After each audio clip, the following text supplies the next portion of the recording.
Bonjour à toutes et à tous, nous sommes ravis de vous présenter aujourd'hui dans ce format atypique notre communication qui s'intitule Le journal de personnages numériques, réconfiguration d'un dispositif didactique pour travailler la réception des œuvres littéraires numériques.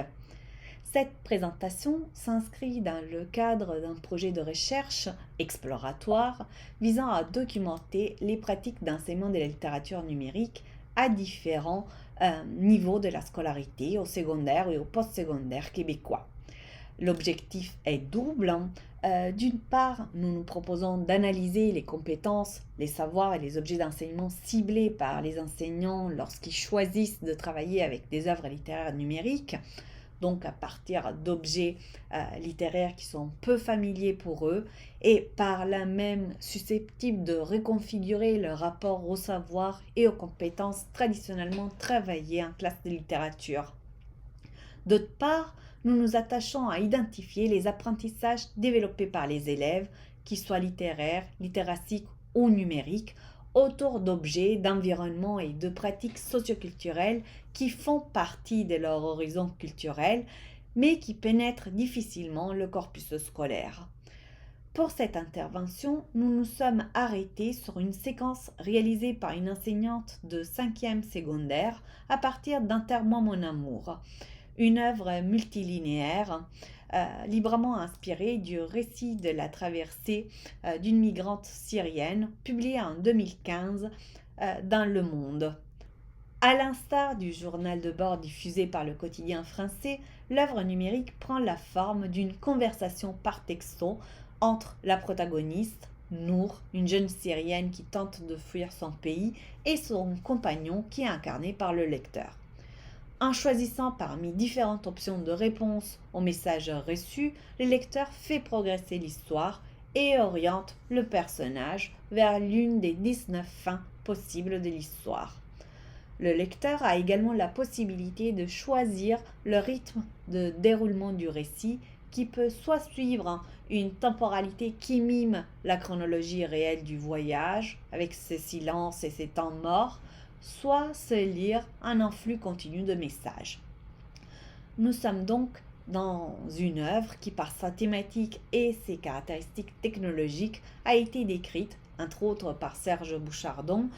comme étant à même de susciter un effet d'immersion particulièrement intense. La séquence dont est issue l'activité que nous nous apprêtons à discuter s'est déroulée sur une période de 6 semaines et a été structurée en 3 grandes étapes. La première a été consacrée à la préparation de la lecture et a comporté différentes activités autour de la thématique des choix déchirants, ainsi qu'à une présentation du contexte sociopolitique de l'œuvre numérique. La deuxième étape a permis d'introduire véritablement l'œuvre ainsi que les codes du langage texto. La troisième étape a été dédiée à la lecture de l'œuvre qui a été réalisée en grande partie par les élèves à la maison, mais qui a été ponctuée des séances de mise en commun en classe. L'activité prévue par l'enseignante pour accompagner la lecture reposait sur l'utilisation du réseau socio-numérique d'Instagram, qu'elle avait rapidement identifié comme un outil pertinent pour écrire la réception d'Enterrement mon amour. Son intention était d'amener les élèves à se saisir d'outils d'écriture numérique à la fois proches de ces mobilisés dans l'œuvre et familiers pour les jeunes. Les élèves ont ainsi reçu la consigne d'incarner l'un des 2 personnages principaux, Nour ou son compagnon, et de publier sur un compte Instagram créé pour le projet au moins 8 publications en lien avec leur lecture de l'œuvre. Chaque publication devait comprendre un résumé du trajet parcouru, une réaction ou une émotion que l'élève personnage aurait souhaité partager mais que le format des textos programmés par l'œuvre ne lui permettait pas d'exprimer, et l'explicitation d'un choix effectué par le personnage accompagné d'une justification fondée à la fois sur les valeurs, la vision du monde et la personnalité de l'élève, tout en demeurant cohérente avec la caractérisation du personnage qui est faite par l'œuvre. Or, ce dispositif peut être envisagé comme une reconfiguration du journal de personnage. soit comme une forme d'écriture de la réception à la première personne qui amène les élèves à adopter le point de vue d'un personnage fictionnel en s'appropriant ses choix, ses motivations et ses intentions. Largement mobilisé en contexte d'enseignement de la littérature, notamment au primaire, le journal de personnages soutient entre autres la compréhension et interprétation des récits et le développement de l'empathie fictionnelle. Tel que balisé et reconfiguré par l'enseignante, il s'apparente également au profil de fiction, soit à des dispositifs narratifs numériques dans lesquels un personnage fictif ou réel s'exprime à travers un compte ou un profil sur une plateforme socio-numérique. Utilisé par exemple par Bertrand Gervais ou Alexandra Saimer en contexte de création littéraire, ces dispositifs détournent les codes des réseaux sociaux, l'image de profil, les commentaires, la temporalité des publications, pour produire des récits fragmentés et évolutifs, inscrits dans une logique de vraisemblance médiatique qui brouille les frontières entre réalité et fiction. Dans la séquence élaborée par l'enseignante, ce dispositif devait permettre de soutenir la réflexion éthique et le jugement axiologique des élèves en les amenant à confronter leur système de valeurs ou le système de valeurs qu'ils auraient mobilisé dans une situation analogue à celle vécue par les personnages, afin de réfléchir à l'œuvre, au choix des personnages, à leurs attitudes et à leurs motivations. L'analyse des productions montre que les élèves se sont emparés du dispositif pour exprimer leur réaction subjective à l'œuvre. Certains élèves, profondément touchés par le drame vécu par les personnages, ont mobilisé des dessins ou des images fortement chargées émotionnellement qu'ils avaient soit créés, soit cherchés sur Internet. Ils ont également utilisé des émoticônes ainsi que diverses marques graphiques et typographiques afin de traduire le chagrin, l'angoisse ou la peur qu'ils attribuaient aux personnages. D'autres, sensibles au fait que l'histoire était fondée sur des événements réels, ont intégré des images issues de la presse, des musiques de chanteurs et de compositeurs arabes,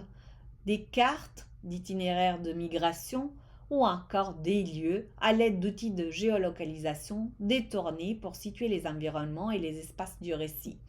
en montrant ainsi leur capacité à mobiliser des références culturelles, personnelles et les codes propres aux réseaux socio-numériques. D'autres élèves encore, soucieux de transférer le plus fidèlement possible les représentations mentales construites au cours de la lecture, ont généré ou modifié des images à l'aide d'outils d'intelligence artificielle afin d'obtenir un arrimage cohérent entre les contenus textuels qu'ils avaient produits, les itinéraires qu'ils avaient imaginés et les émotions qu'ils accordaient aux personnages. Donc, cette reconfiguration numérique et multimodale du journal de personnages a permis de travailler avec la réception de l'œuvre les compétences multimodales, sémiotechniques et métasémiotechniques telles que définies par le référentiel de littératie médiatique multimodale en contexte numérique. Avec des niveaux de finesse et des intentions variables, les élèves se sont montrés capables de combiner plusieurs modes sémiotiques pour exprimer leur réception, de saisir et d'exploiter les codes et les formes expressives d'Instagram et d'autres logiciels, puis de justifier et de discuter les choix de représentation qu'ils avaient effectués. Enfin, la reconfiguration du journal de personnages a permis à l'enseignante de faire réinvestir aux élèves les codes de l'écriture numérique tels qu'ils avaient été découverts à travers Enterre-moi mon amour. C'est à partir de ces derniers constats que je souhaite ouvrir la discussion en me demandant comment profiter davantage de la littérature numérique et d'autres formes d'art littéraire numérique pour reconfigurer les dispositifs d'enseignement de la littérature et former les élèves aux cultures de l'écran. Merci de votre attention et au plaisir de discuter de tout ça.